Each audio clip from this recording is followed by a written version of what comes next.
armed struggle.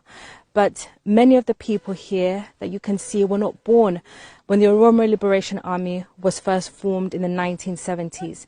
Today, as Ethiopia faces many conflicts and challenges, this group sees new opportunities.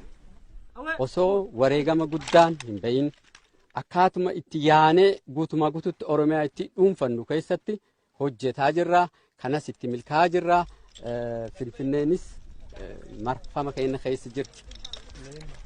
We cannot independently verify the OLA's claims, but if true, they would have been unthinkable just 12 months ago. Ethiopia's new government is under immense pressure. In the north, Tigrayan rebels are fighting government forces and their allies.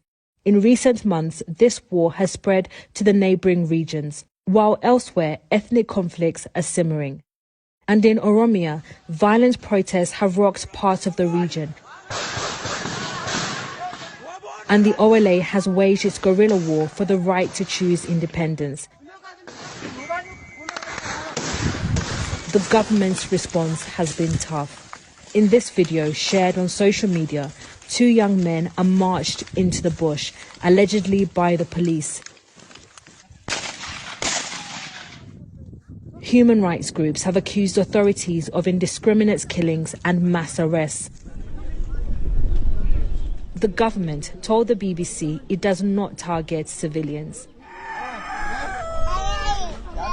In neighboring Kenya, we find families who fled their homes.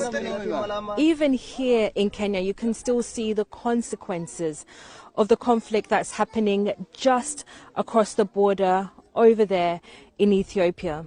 These families came here because they say government forces threatened them.